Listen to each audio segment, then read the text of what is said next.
Eu não sou professor de história, mas achei importante trazer esse vídeo para que as pessoas, para que os inscritos aqui no canal, eles possam conhecer um pouquinho da sua própria história, para entender todo o cenário atual aqui no Brasil, do que está acontecendo, porque há essa divisão de pensamentos entre a esquerda e a direita. E o que a gente precisa de fato é buscar a verdade, a gente precisa olhar para a verdade e realmente encará-la da forma como ela é. E muitas dessas ideologias, algumas ideologias esquerdistas, não aceitam os fatos históricos, eles não aceitam a realidade e aí essas pessoas, esses grupos, acabam realmente querendo que as coisas sejam da maneira como eles sentem. Então isso acaba distorcendo a realidade, distorce a história, cria uma narrativa, no final das contas, que não é verdadeira, deturpando assim tudo o que aconteceu, tudo que a gente precisa levar em conta. Então a pretensão minha com esse vídeo, talvez ele fique um pouco longo, é justamente trazer um pouquinho do conhecimento que eu adquiri assistindo a vídeos, documentários, lendo livros, acompanhando pessoas sérias como o professor Olavo de Carvalho, e eu então decidi trazer essa aulinha, vamos dizer assim, né, básica, para você poder entender o que está acontecendo. Então, desde aqui eu já falo que existem pessoas que não vão gostar desse vídeo e existem pessoas que vão trazer um argumento completamente fantasioso, e esse argumento fantasioso veio justamente das fontes que elas beberam, né, da água, das fontes que elas beberam. E aí essas pessoas criaram essas ideias, carregam essas ideias e sentimentos. Então a gente precisa trazer a verdade, e quando a gente traz a verdade, isso pode desagradar muitas pessoas. Então, vamos começar então o que aconteceu de fato aqui no Brasil para que as pessoas pudessem ter essa divisão.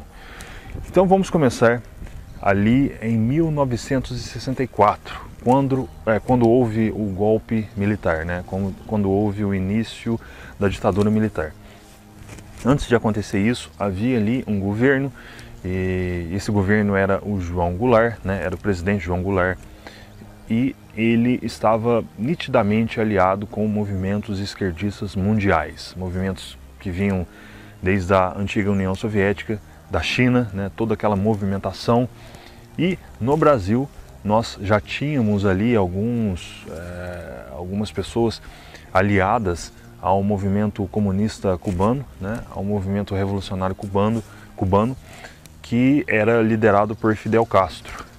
Então, a Cuba recebia ajuda financeira da antiga União Soviética para poder realmente avançar com o movimento revolucionário na América Latina.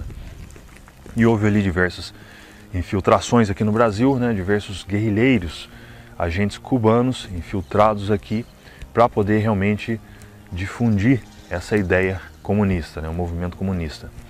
Então o João Goulart estava aliado com essas pessoas e o Congresso, né, toda a população no geral, a base da igreja, os congressistas, tinha toda uma unificação de ideias, de sentimentos que eram contra, né, João Goulart. Então as pessoas queriam realmente tirá-lo do poder para interromper aquele avanço comunista que estava intenso aqui no Brasil. E aí, o que aconteceu? As pessoas pediram a intervenção militar e os militares realmente interviram. Só que o acordo era de que os militares intervissem, né, eles realmente tirassem os comunistas, ou comunista do poder, para então que eles pudessem devolver esse direito ao voto aos cidadãos. Então as pessoas tinham essa expectativa naquele momento, os militares eles tinham que fazer aquela intervenção, e era para eles ficarem durante 6 meses até poder organizar tudo, né? Organizar os ministérios, organizar a casa, para que novas eleições fossem feitas. Mas isso não aconteceu. Infelizmente isso não aconteceu. O que aconteceu foi que os militares eles ficaram durante 20 anos no poder. Eles assumiram o poder e ficaram lá, né? Gostaram realmente, né, tiveram aquele gostinho de poder, ficaram por lá. Isso gerou uma revolta em certos grupos, né? É óbvio que muitas pessoas não concordaram com aquilo. E naquela época, durante a intervenção, havia um líder conservador chamado Carlos Lacerda. Ele era um líder conservador, ele foi também governador do estado do Rio de Janeiro e ele tinha muita força política, ele era um grande comunicador e as pessoas tinham esse carisma com o Carlos Lacerda, né? Então, tudo indicaria que o Carlos Lacerda assumiria, então, né, ele se candidataria para a presidência e assim talvez ele viesse a ganhar as eleições. Mas isso não aconteceu. Os militares, eles não confiam em civis, eles têm essa desconfiança e eles viram o Carlos Lacerda, se não me engano, foi o presidente Castelo Branco, né? Ele via a imagem, né, a figura do Carlos Lacerda. Eu posso estar equivocado, tá? Quanto aos nomes, mas foi isso exatamente que aconteceu. Os militares olharam para o Carlos Lacerda e viram ele como uma ameaça, né? Então, o que eles fizeram? Eles destruíram a reputação de Carlos Lacerda. Eles eliminaram o Carlos Lacerda, né, da possibilidade de vir ao mundo político, para poder realmente, né, assumir o poder presidencial, o poder executivo e tudo mais. Então, Carlos Lacerda acabou se afastando disso, os militares ficaram no poder, eles fizeram muitas coisas boas, sim, eles criaram a base, né, estrutural, a infraestrutura brasileira, através de diversas empresas como a Intelbras, eu acho que é Intelbras, essas empresas que têm o final de Brás, né? Se não me engano, não tenho certeza, a Petrobras também acho que foi criada na época dos militares, a usina hidrelétrica de Itaipu também foi criada, diversas empresas, eles criaram toda essa infraestrutura, fizeram com que o Brasil crescesse 15% ao ano, né, o que era realmente um grande avanço econômico. As pessoas realmente, apesar da opressão militar que muitas pessoas reclamam, elas tinham segurança e tinham também um poder aquisitivo muito grande. Então isso fez com que muita gente realmente tivesse uma base financeira muito sólida, né?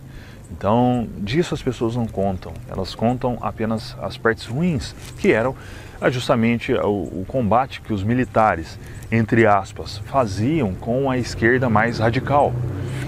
Havia uma esquerda mais radical, os guerrilheiros, e os militares foram atrás desses guerrilheiros. Houve uma violência dos dois lados, praticamente, mas a violência que houve foi justamente no combate ao avanço, né, do movimento comunista aqui no Brasil, no movimento revolucionário. Então os militares naquele momento eles caçavam apenas guerrilheiros, que fique muito bem claro. Então houve sim algumas mortes, algumas capturas, mas foi infinitamente menor do que toda, né, a narrativa esquerdista que é contada através das universidades, das escolas, sobre o regime militar. Então havia sim as regras, né, havia ali toda... não havia essa censura que as pessoas dizem, e eu não estou advogando a ditadura militar. Toda ditadura é muito ruim, porque no final das contas tira a liberdade de expressão do cidadão, né? Isso acaba realmente oprimindo as pessoas. Então nenhuma ditadura é boa, seja da direita ou da esquerda. A gente precisa de liberdade. E essa liberdade vem justamente da palavra que muitas pessoas falam, que é a democracia.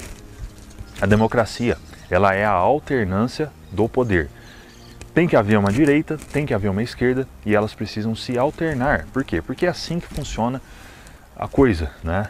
Então, quando há apenas uma voz, que, como houve aqui no Brasil, apenas a voz esquerdista, que dominou, né? Ela teve esse poder hegemônico na sociedade, nas universidades, nas bases das igrejas católicas, e da imprensa, da mídia. Houve então esse pensamento hegemônico esquerdista, e hoje nós temos aí militantes esquerdistas, pessoas, né, universitários, jornalistas e tudo mais. Então eles são inconscientemente esquerdistas, tá? Por quê? Porque eles foram formados para ser assim. E voltando então aos militares, eles ficaram então 20 anos no poder, até que na década de 80 eles fizeram as novas eleições, né? Houve ali uma mudança na Constituição brasileira. E aí começou toda a bagunça. Por quê? Porque quando eles escreveram a Constituição, já havia ali pessoas que estavam aliadas à esquerda. Tá? E quando eu falo esquerda, né, às vezes a pessoa cria uma ideia de que a esquerda seja o PT, seja o Partido Comunista Brasileiro, o PCdoB. De fato, eles são a esquerda.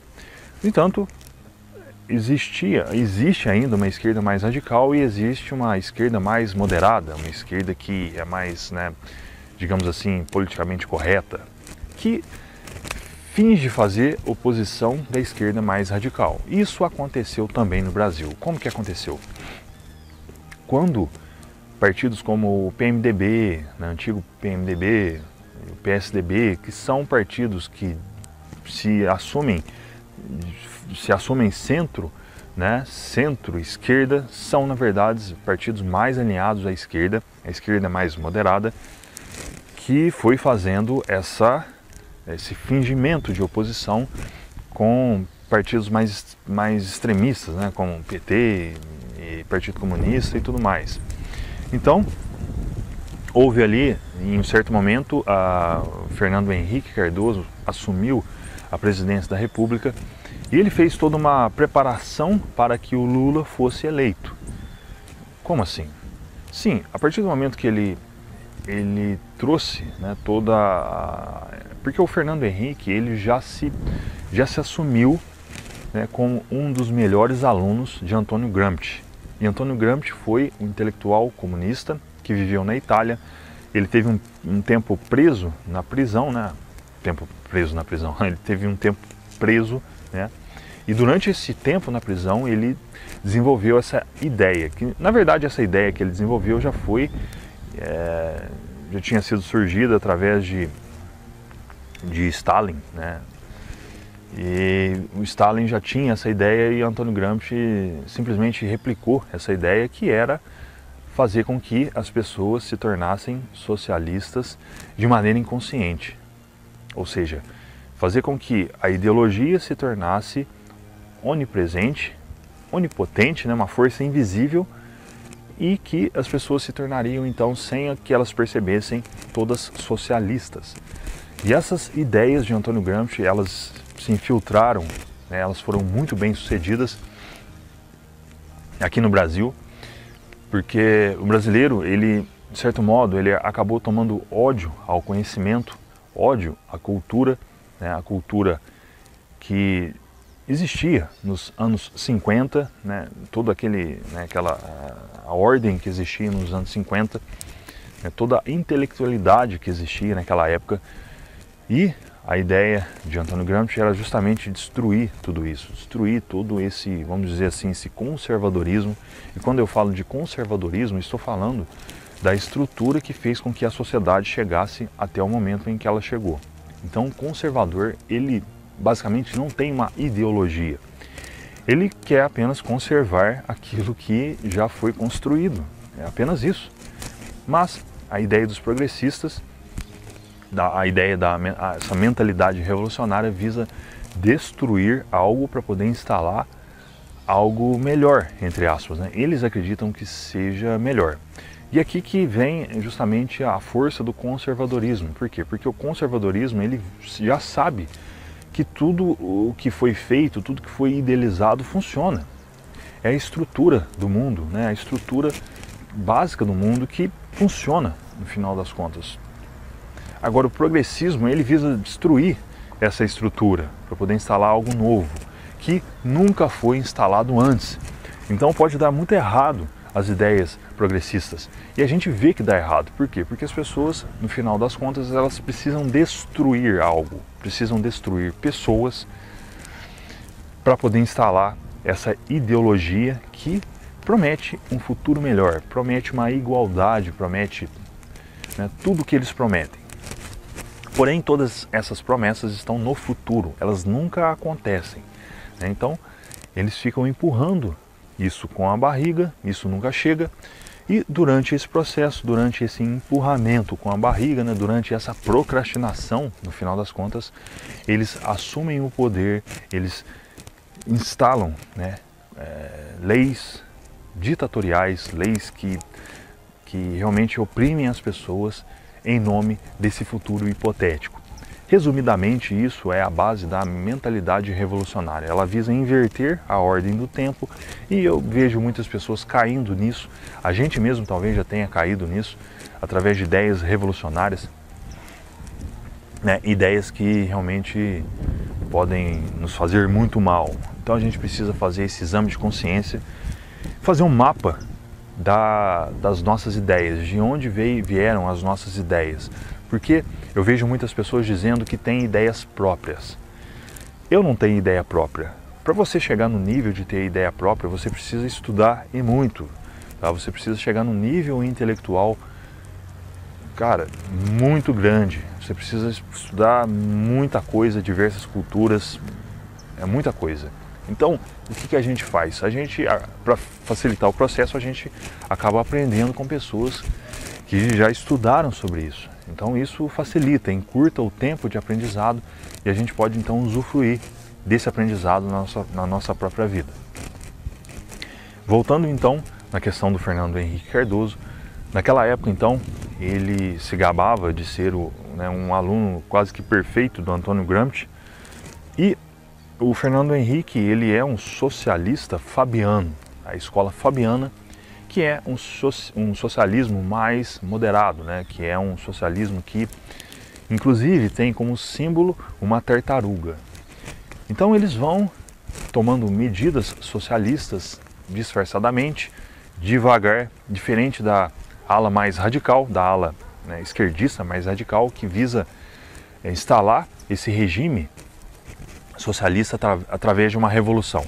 E a gente já viu diversas revoluções mundiais acontecendo, desde a China, com Mao Tse-tung, na União Soviética, né, com a questão do movimento comunista, com Stalin, Lenin, Trotsky, e tivemos também o avanço revolucionário aqui em Cuba, né, pertinho de nós, com Fidel Castro.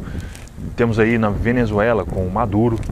Então todos esses regimes revolucionários, eles são de uma esquerda mais radical, que visa justamente fazer o que eles fizeram, né? Fazer a revolução de qualquer forma.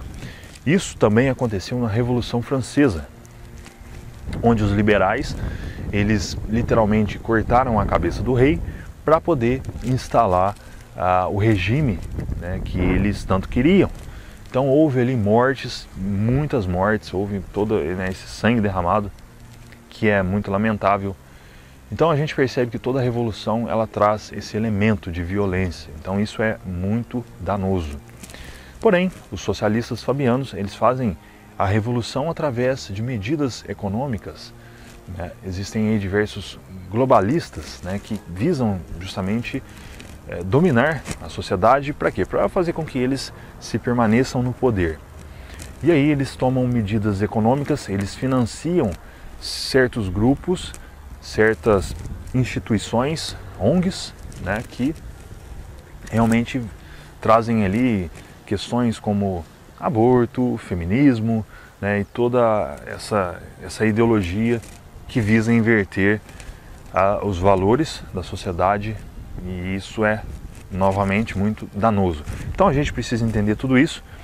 Eu estou olhando aqui o tempo, tenho mais 19 minutos aqui para poder trazer toda essa questão para você. Eu espero que você esteja absorvendo isso e convido a você a deixar os seus comentários, deixar o seu comentário aqui na área de comentários, para ver se você está conseguindo compreender isso, se você já estudou sobre isso, que é muito importante.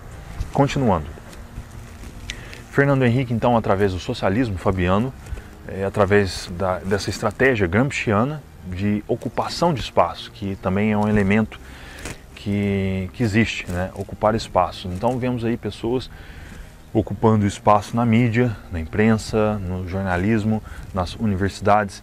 Temos professores que fizeram isso, né?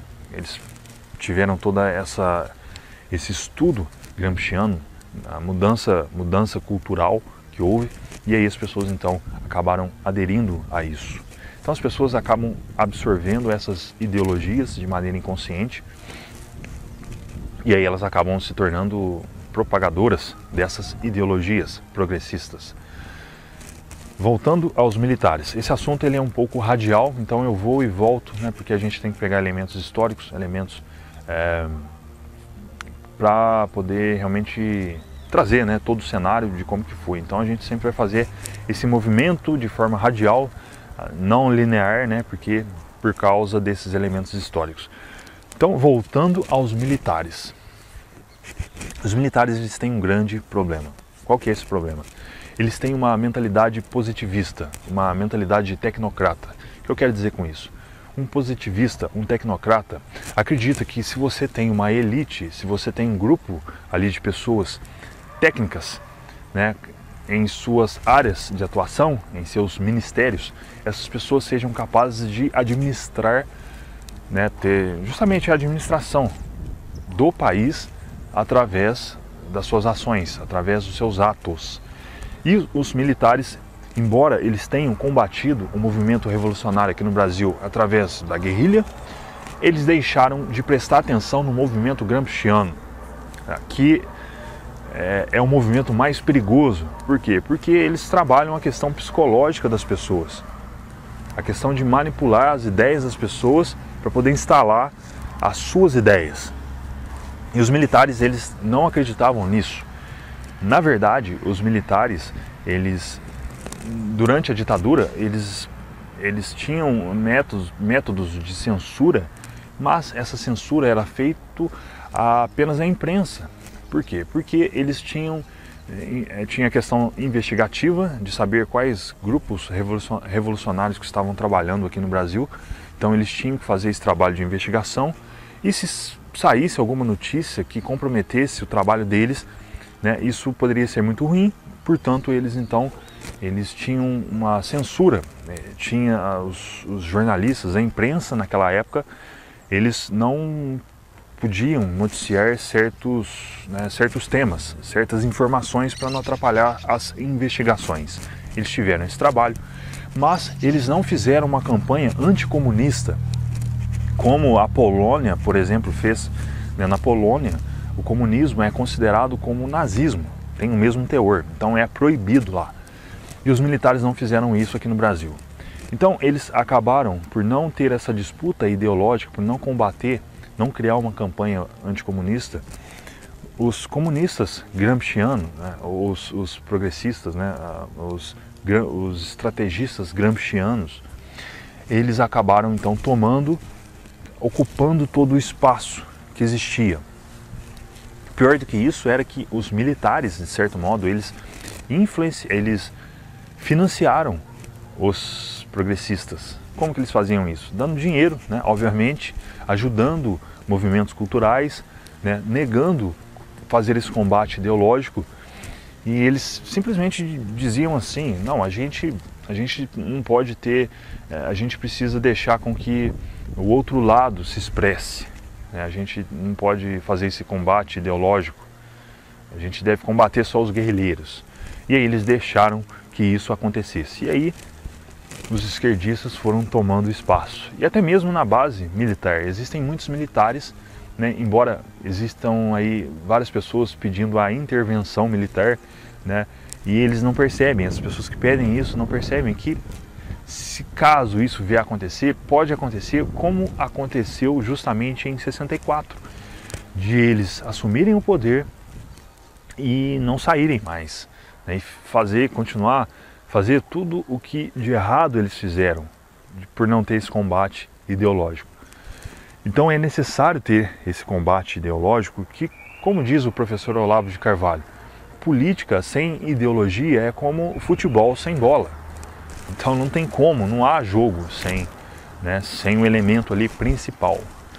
Então os militares cometeram esse erro justamente por ser tecnocratas, positivistas, e isso então prejudicou e muito a cultura, né, toda a estrutura brasileira. E aí, anos depois, surgiu uma pessoa, né, o professor Olavo de Carvalho, que na década de 90 começou a ministrar diversas palestras pelo Brasil inteiro, em quartéis militares, explicando, trazendo toda a análise do cenário, né?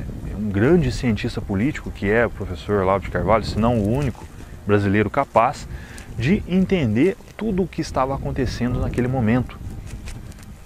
Então, o professor ele fez esse trabalho cultural através dos seus livros, através do seu curso, né? Principalmente mais tarde.